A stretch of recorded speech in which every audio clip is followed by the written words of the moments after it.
So we have 5 kids and our 2 youngest are autistic. And Ezra right here is 8 years old and he has level 3 autism. So Ezra's starting a new school. We're super excited to share with you about his new autism school. In the process, we're going to share also 12 must-haves for going to school, as we've been through a big process, especially with Ezra. This is his 5th school that he's been to now, and so we've learned a lot in our journey. So we're going to share that in this video. And the last few things we'll be covering, our last must-haves, are things to do with Ezra's new school that he just started. So be sure to stay to the end to see that. Our kids spend 1,000 hours on average in school in a year. So it's important that those 1,000 hours are productive, especially for kids on the spectrum, because there can be a lot of time wasted that could be better spent. And we've gone through some issues with some schools and we have personal experience on that subject. So put in the comments your experience with school and autism. Has it been good? Has it been bad? What has been your craziest story, your happiest time, your worst time? Let us know in the comments. We'd love to hear it. But there's so many. So the first thing, you have to have clear communication with the school and understand goals and understand progress. Because a lot of things happen at school and you might not find out about it. You might not know about it. So that was one of the big things with the last school that we were having a lot of trouble with. Ezra was not only not progressing, but he was regressing, and we tried to change things, and it wasn't happening. But we also just didn't have a good communication, and so that's the first thing I would say when you're trying to find a school and working on IEPs and different things, to make sure that there's a clear path that shows progress, that you can see the goals and the progress, because if that's not clear, you're just spinning your wheels. And the second one is make accommodations. You need to be able to make changes and accommodations throughout the school year for your child, and also be able to know what accommodations and changes are being made by the teachers or teachers' aides, people that are working with your child. And we have a lot of ideas, because obviously we're the parents, we're with Ezra most often, you know, we know him the most, we're the closest with him, other than his siblings who are also very close. And so we brought ideas to the table, to the school, and they just shut them down. And it was difficult because we didn't feel like they were listening to us, and yeah, it was hard. It was hard, and that's one of the reasons why we are really excited about this new school, and one of the reasons why we chose to go to a new school at this time. Number 3 must-have is to get on a lot of waiting lists, because you never know if you're going to need them in the future. We were actually, so at this last school that we were at, we were struggling with, we didn't like the way things were going with Ezra, and so we were praying and trying to figure out, you know, what to do next. And it was amazing. We just got this email, or Holly did, and it said, hey, congratulations. You're up for, what was it? Well, it was, you're next on the waiting list. Oh yeah, you're next on the waiting list. If you want it. So we've been on this waiting list for 5 years. 5 years. Because this is a really cool school, and we had even forgotten about it. Like, we didn't even know. Yeah, because it had been so long. I got Ezra on the waiting list right when he got diagnosed. It was through word of mouth. Another mom was like, my child goes to the school and it's awesome, I definitely recommend it. And so I called him up and just got him on the waiting list. It turned out to be just the perfect time for us when we got the call that the waiting list was done. So, I mean, you might think, well, why get on a waiting list? It's going to be 5 years. You never know where you're going to be in 5 years. You never know that, like, that might actually be a good choice. So I got him on just waiting lists of all kinds, because the time is going to pass anyway. So might as well get those opportunities going. So number 4 is get your IEP for your child. So the IEP is individualized education program or plan, and it's super important because it's legally binding and it will help your child throughout their whole school years until they're 18 years old, until they graduate. On the IEP, you can put any kind of diagnosis, you can pretty much put anything that you want that's like approved by everyone in the IEP meeting, and it's super helpful because everyone who works with your child will look at the IEP. So you can say, hey, I want my child in a seatbelt on the bus, and then you get a seatbelt form on the bus. Maybe that child needs to be in a room where the lights are covered so they're not super bright. You can literally put that on the IEP. And so just be aware of that. You can start that as soon as they are 3 years old with a diagnosis of autism. You can start an IEP. So. And if you need help with that too, we do have a one-on-one coaching program you can apply for. There's a link in the description.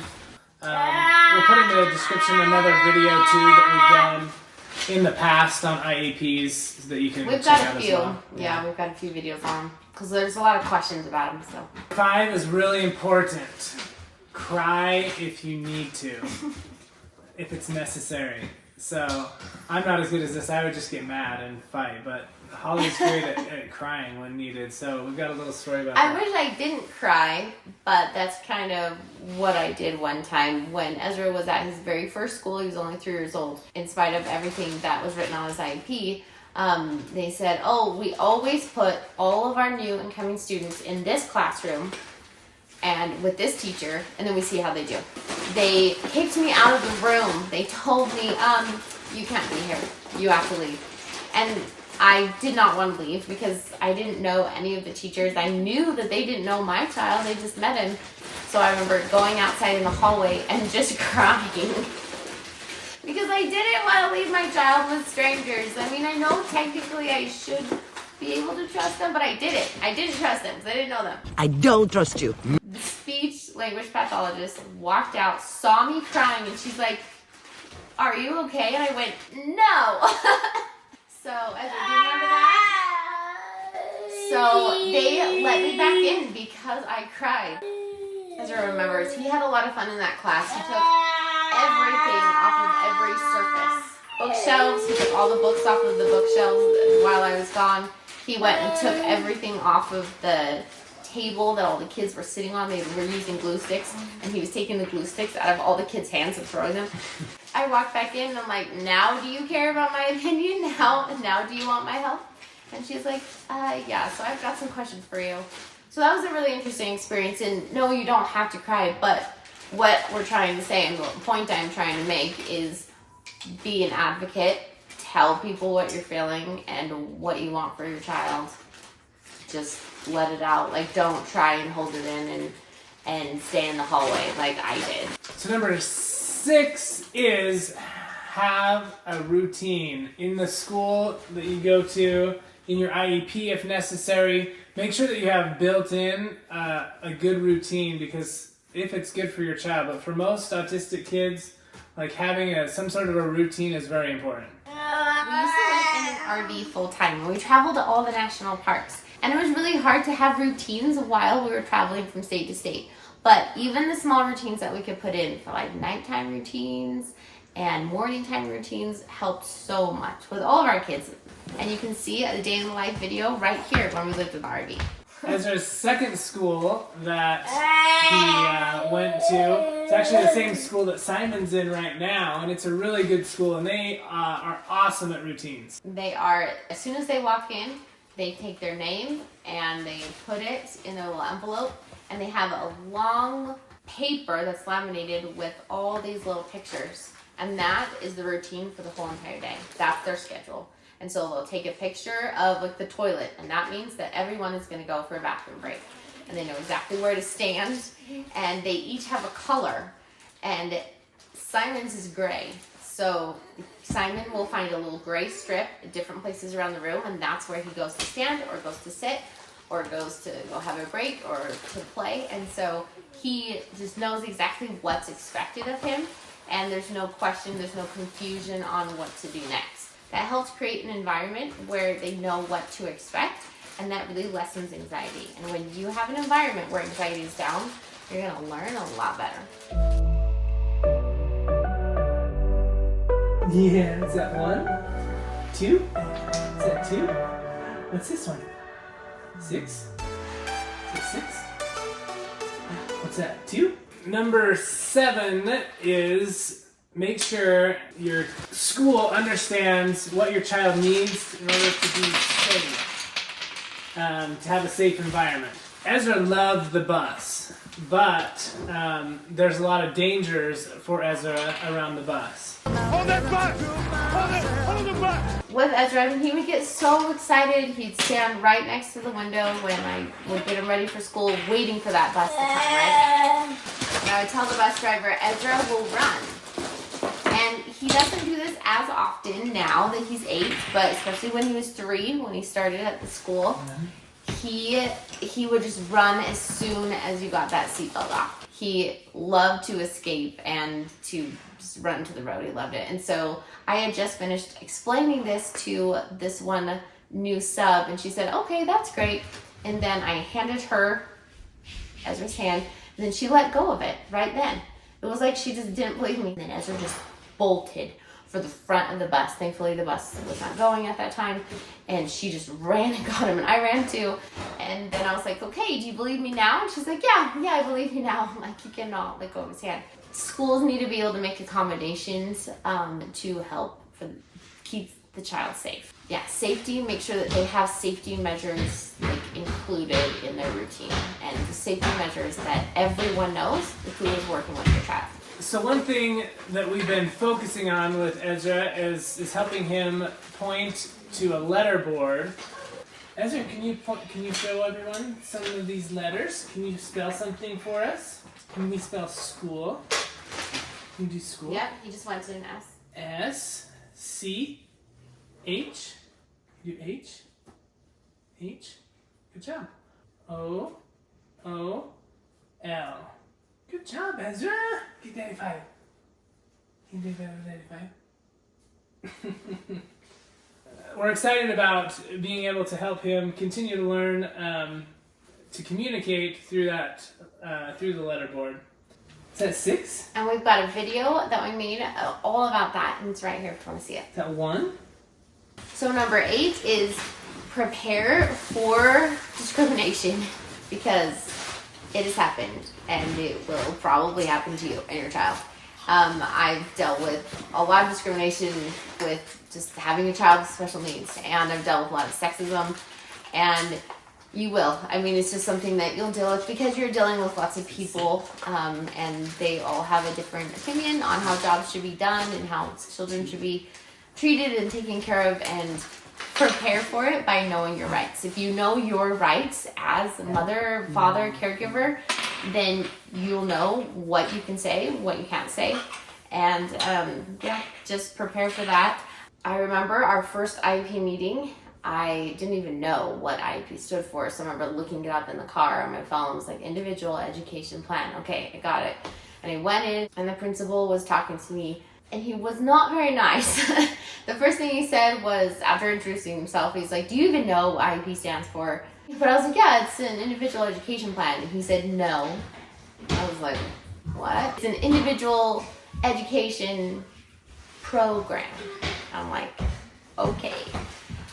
After we talked for a few minutes and started the IEP meeting, I began to really feel like the principal was very demeaning towards me and also towards other people.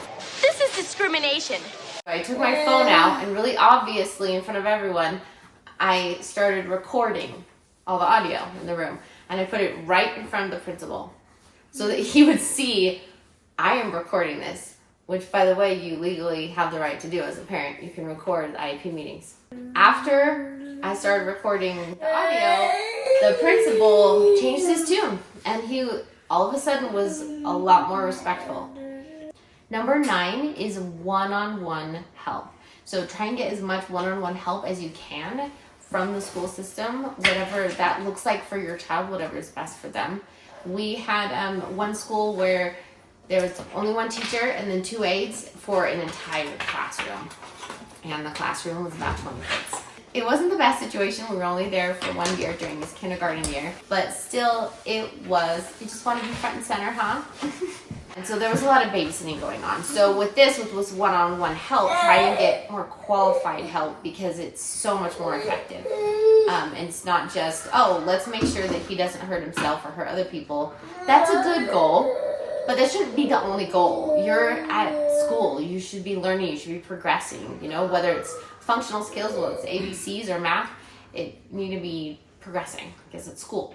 Yeah, that 1,000 hours of time that they're spending, I mean, that's, especially for an autistic child, as we talk about in this other video here, that early development is so important. And so if we're spending 1,000 hours, doing unproductive things, then there's going to be a lot of regression. And so whenever you're starting to see that and feel that, that's when you got to start making changes, whether through your IEP or a different school like we just went through. Their brains are growing and developing, and they can learn obviously throughout their whole life, but it's definitely more impactful when they're younger.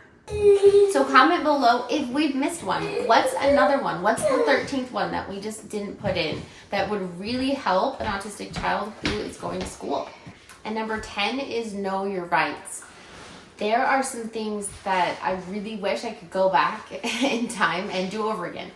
And it was just things that I didn't know. I was just not aware that I could stand up for certain things. For example, if you are at a school and they say, well, they can't afford your child, they can't afford to help him or give the accommodations necessary, then that is actually illegal for them to say. Like in the United States, they can't say that.